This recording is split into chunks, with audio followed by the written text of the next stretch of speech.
my bike, a lot of people ask me, do you take it for a test ride? And sometimes I do, sometimes I don't. And part of the reasoning for this, it just depends on the bike. And just because the bike actually runs and you can go through the gears and everything doesn't mean it doesn't need rebuilt. The one thing to make sure of is, one, the engine turns over, and two, it shifts through the gears.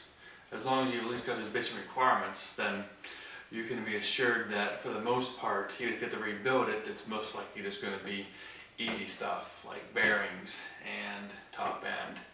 And if it's actually locked up, then you're going to get into some things that may be a little more problematic.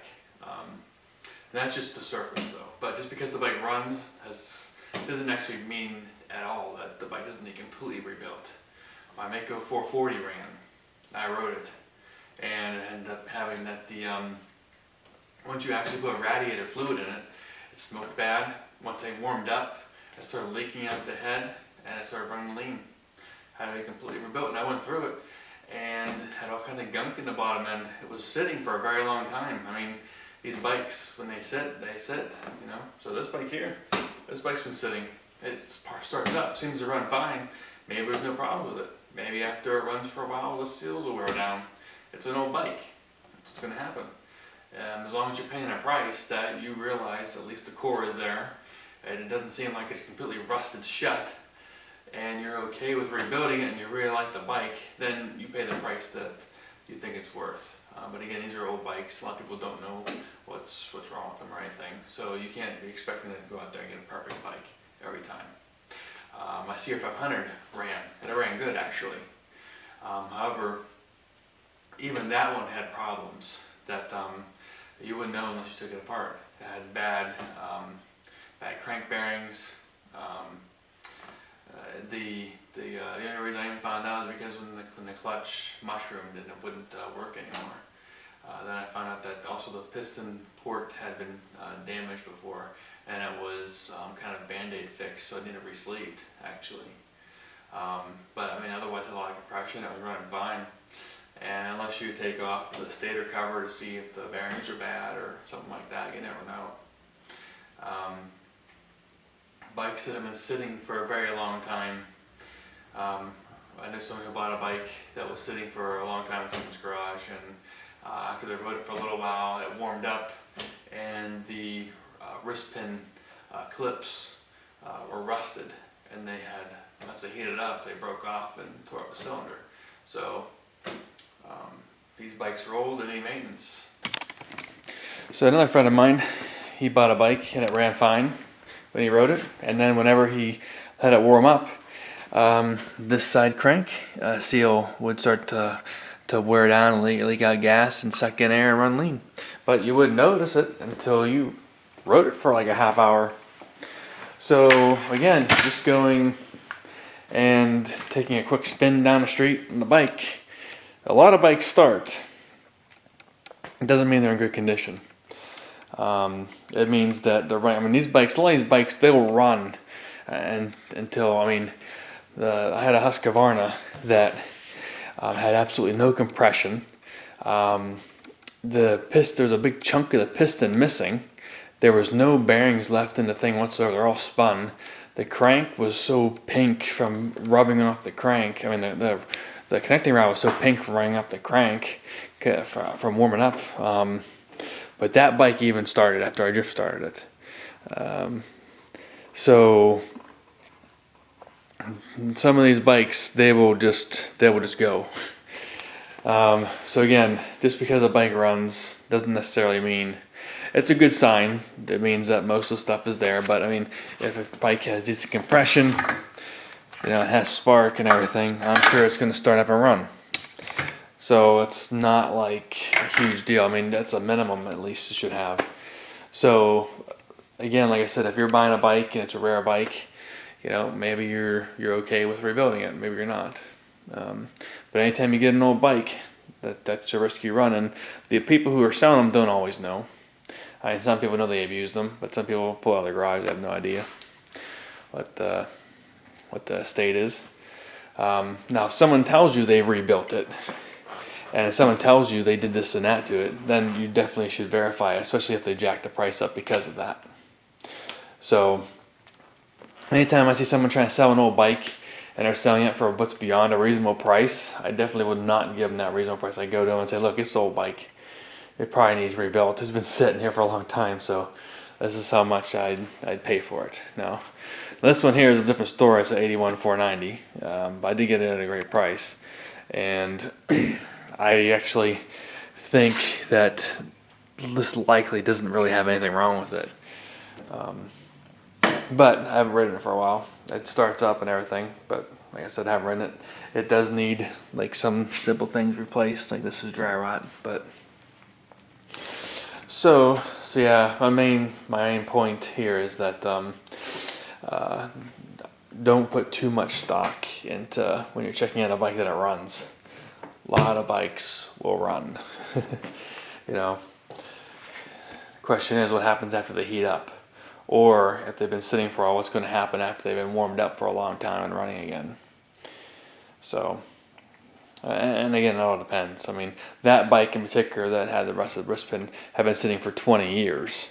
And so yeah, if you're getting a bike that's been sitting for 20 years, just assume it needs rebuilt. Even if they say it's all original, never rode. You don't know how it was stored. You don't know if the things have, you know, rotted out. I mean, you have no idea. So that's one of the things I want to talk about. Just that. So yeah, anytime I get a bike, people always ask me, "Did you ride it? Did you ride it?" Well, sometimes yes, sometimes no. Sometimes I just trust it's going to work, and I don't care. You know. And other times I do ride it, but I'm still thinking that probably needs rebuilt. So,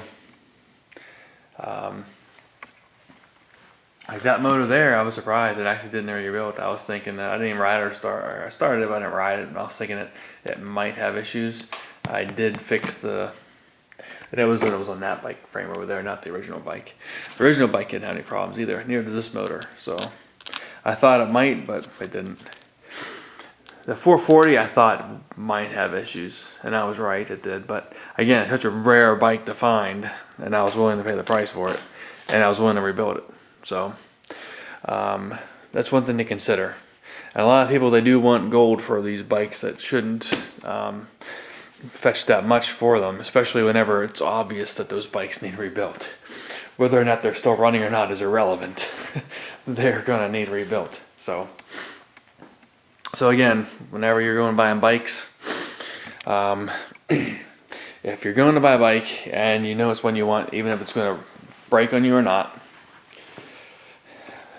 check that it turns over, you know, check that turns over, check it shifts through the gears. I mean, sometimes, I'm just going to tell you though, that if you don't ride it and shift through the gears, you won't actually know if the gears work, because some bikes will shift through the gears, but when they're under torque, they will jump out of gear. So that's one thing that you can't actually do. That's at least one thing you can verify if you actually ride it, is that at least at some level the gears aren't skipping or stripping out, because you can shift it dry doesn't necessarily mean it's going to shift when it's running. So another thing, everything else depends on how far you're going to go with it, because make sure that, you know, that if you can check the oil where it's not cloudy.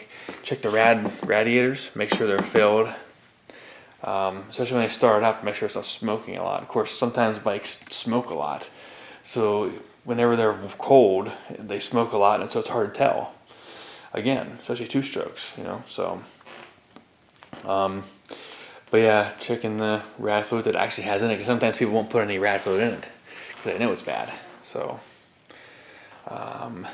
or crank cell leaks. Some of the stuff is just hard to tell until you've actually ridden it for a little bit. You can't just start up sometimes and see that that's what's going to happen. Sometimes they don't show up for a little bit.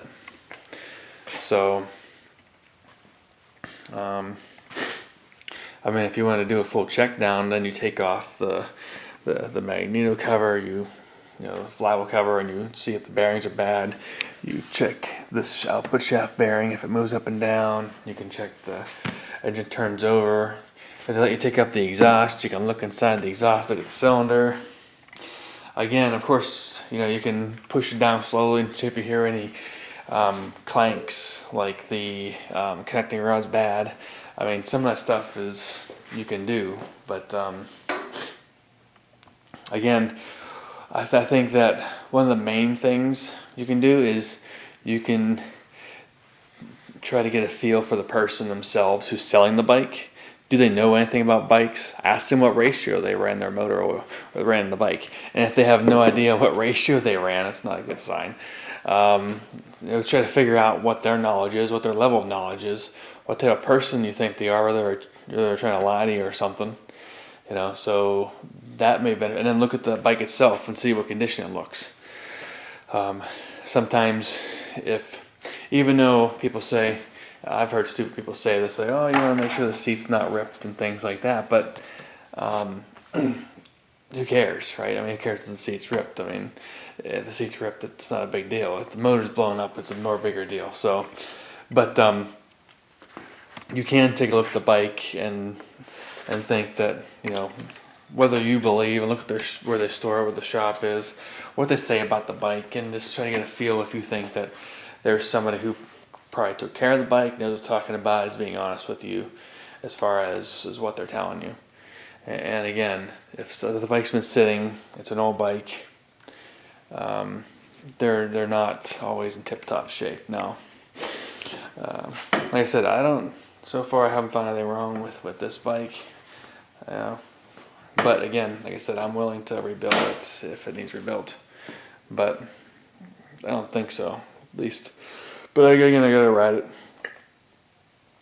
Like I said, some of these bikes, I never figured out they needed rebuilt until I rode them. And when I rode them, I mean ride them for more than up and down the street. Because that bike ran perfectly up and down the street a couple of times.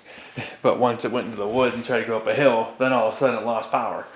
And then all of a sudden, once it heated up, it started to spill out fluid out of the head. So, and you can tell that the bike needed rebuilt. And I had my suspicions it probably did. But again, I was willing to live with it. So that's my little talk on buying bikes. And you can read up on other people's things, whatever they say to look for. But my point isn't even that. It's check at the minimum, make sure you get a good something to work with. You're paying a price that you think the bike's worth if you had to rebuild it, and make that bike your own, especially if you're going to keep it. If it's your bike, you like it, you want to buy it, make sure that the core's there and you're okay with it. And at least you have that bike, especially if it's a rare bike you can't find anywhere else. It's best to get it. I mean, unless it's, half of a bike riding in a river where you have to replace the whole bike to get the bike anyways. So anyhow, that's what I say. Let me know what you think in the comments below.